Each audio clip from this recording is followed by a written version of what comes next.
Ashama harka fuunee kabajamtoota hordoftoota maatiiwwan chaanaala YouTube Isaaq Ibrahim. Assalamu alaikum wa rahmatullahi wa barakatuh. Isiniin jedha.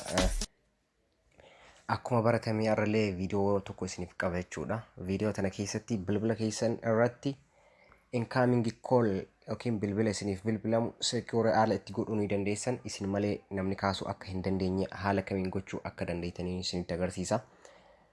Application tokko fayyadamuudhaan applicationii lama masinitti agarsiisa. Applicationii kanneen fayyadamuudhaan bilbila isiniif bilbilamu secure gootanii passwordii pattern akkasuma ashaaraa fi piniidhaan haala cufachuu dandeessanii isinitti agarsiisa. Viidiyoo tana hanga xumuraa daawwadhaa.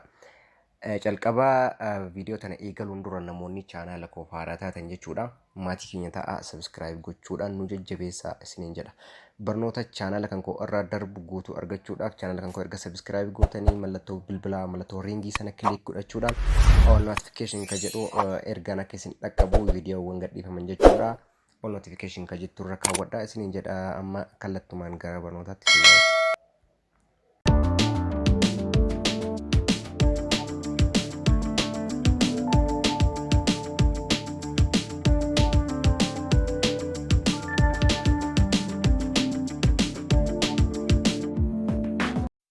hayyee amma AP1 lama isinitti argisiisa jechuudha. Applicationii amma as biratti arguu jirtan kana jechuudha. Applicationii lama isinitti argisiisa jechuudha. Applicationii lamaan as bira argitan kana jechuudha. Applicationii kana eessaa akka buufattan gara dhumaatti isinitti hima. Calqaba irratti incoming call lock ka jedhamu jira jechuudha. Namoota miliyoona hedduu lakkaa'amaniidha. Isa kana ka download godhe jechuudha. Akkasuma Coachgram ka jedhu kun illee secure isiniif godha jechuudha. Bilbila isiniif bilbilamu passwordii hidhachuu dandeessu jechuudha. Maqaan namichaas akka hin mul'anne namni kaasus isin qofa akka ta'u jechuudha. Kanaaf mee calqaba jechuudha. Isa kana isinitti agarsiisa. Isa incoming call lock jedhu kana isinitti argisiisa jechuudha. Mee isa kana ni bana yeroo tokko.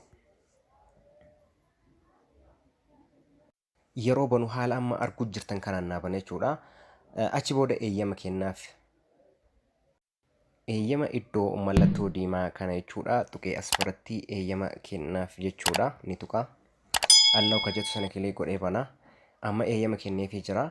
Achi booda waan cufachuu ni barbaadan irra kaawwattu jechuudha.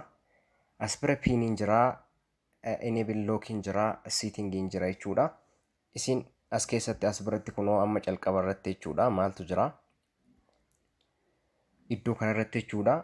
Nan jedha amma set hin taane jechuudha. Irra hin kaayanne jechuudha. Kanaafuu isa kana yeroo tokko ni tuqa. Pin yookiin pattern ka jedhu as biratti naa fide jechuudha. Isaan kanneen lamaan keessaa tokko ni filadha. Mee nama pattern irra kaawwadha jechuudha. Patterniidhaan cufeera. Orderiidhaan deemuu qabdu jechuudha.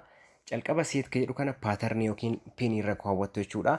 Sadarkaa lammataa irratti pattern erga qopheeffattanii isa kana set godhatan jechuudha. Isa kana click gootanii bantanii isa lammataa kana amma pattern clear godhee ofii koorra banadhaa. Mee fakkeenyaaf haala kanaan haa qabadhu jechuudhaani.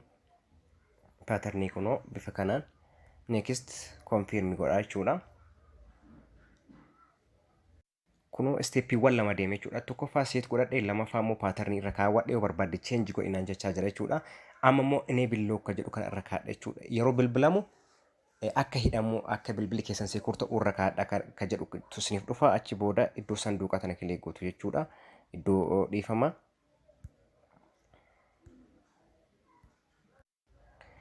Iddoo sanduuqa kana jechuudha. Ishee tana on godhattaniin jechuudha. Irra kaawwattanii achi booda settingii keessaa wanti sirreessitan jira. Settingii kana ni seentan jechuudha yeroo tokko. Amma haala arguu jirtan kanaa isinii fida. Erga haala kanaan isinii bane jechuudha settingiin iddoo kanatti battery optimization ka jedhu kana irraa balleessanii jechuudha. Battery optimize ta'uu qaba. Appin kun battery keessan akka hin fayyadamne jechuudha. Ni bantanii achi booda allow kan jedhu kana click gootanii bantanii fi haala kanaan allow gootan jechuudha.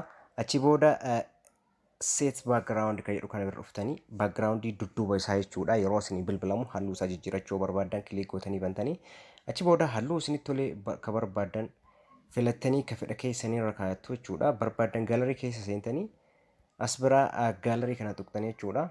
Irra kaa'achuu dandeessu jechuudha. Gallery kana keessa seentanii allow gootanii jechuudha. Anama waan hin barbaanneef jechuudha. Mee isma diimaa kan irra kaa'adha. achi booda save ka jettu tana tuqa ishee tana jechuudha. Save naaf ta'ee jira jechuudha. Haala kanaan bilbilli keessa yeroo isinii bilbilamu amma paatarnii kanaan isiniif cufameera jechuudha. Amma kan coach giraamii isinitti argisiisa. Coach giraamiin isa kana jechuudha. Maybe inni kun isiniif laafuu danda'a. Isa coach giraamii kana jechuudha. Yeroo tokko tuqee banee isinitti argisiisa. Haala kanaan bantanii coach giraamii calqaba. Achi booda as biratti eeyyama kennitaniif kun as biratti isa kana on godha jechuudha. Kunoo haala kanaan naaf fide jechuudha. Filannoowwan naaf fide jechuudha. Yeroo eeyyama sana kennuuf filannoo naaf fida. Achi booda paatarniin jira. Dijiitii jira as biratti 4 dijiitiin jira. Yoo barbaadan dijiitii 2 barbaadan dijiitii 4 gootanii bataniin jira. Kool batan moodiin jira jechuudha. Calqaba tokko tokkoon isinitti argisiisa. Isa paatarnii kana jechuudha. Mee calqaba paatarnii kana banee isinitti argisiisa. Achi booda okay jettanii eeyyama kennitaniif jechuudha. Amma paatarnii itti godhachuu barbaadan kunoo paatarnii haala kanaatti godhe. Achi booda confirm ka jedhu yeroo lama itti galchee jechuudha. Achi booda next ka jedhu kun as bira jira. Next godha jechuudha. Isa kana next godhaani. Kunoo amma answer test call ka jedhu kana tuqxan jechuudha. Isa kana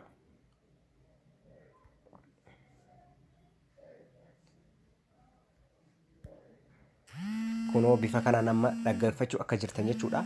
Yoo isin bilbilamu haala kanaan jechuudha. Kunoo sagalee dhaga'uu jirtanii amma ni kaasa jechuudha. Kunoo haala kanaan naaf dhufeera. Bilbila kan koo amma ni kaasa jechuudha. Garamitti kaasa akkana gara kanattis kaasa jechuudha. Kunoo haala kanaan aloo godhee eeyyama kennaafi jechuudha. Eeyyama erga kennitanii fi amma maal sinafa paatarnii moodii isaa jijjiirta yookiin paatarnii yookiin piinii yookiin kan bara jechuudha. Isa kana kilik gootanii bantaniif jechuudha. Ishee tana ni tuqxanii ni bantanii. Achi booda ishee moodeetu tana bira dhuftan jechuudha. Ishee kilik batan moodii tana tuqxanii. Sana booda aloo jettaniini kunoo paatarnii bifa kanaan isinii fida. Kanaaf eeyyama kennitaniif jechuudha. Fakkeenyaaf hoo barbaade jechuudha gara tokko godhee isin argisiisa. Isa kana filattanii isin jechuudha. Isa kana mee fakkeenyaaf kan calqabarra akkana tuqaa. Lammatarra akkana godha jechuudha. Amma irra deebi'aa reset godha. Calqabarratti akkana lammaffaarratti akkana. Achi booda next kana kilik godhee bana jechuudha. Next kana bana. Kunoo amma mee naaf bilbilamaa jechuudha. Fakkeenya naaf kennaa jechuudha. Amma tokko gara gadii lammata gara kanatti kaasa. Achi booda answer call ka jedhu naa dhufa jechuudha. Achi booda akkatti kaasa jechuudha. Haala kanaan itti fayyadamaa isiniin jedha. Barnoonni kan koo kanarraa kanuma irratti goolabaa. Channel kan koo subscribe gochuun irraanfatinaa waan argeeffataniif hedduu galatoomaa. Assalaamu alaikum warahmatullahi wabarakatuh.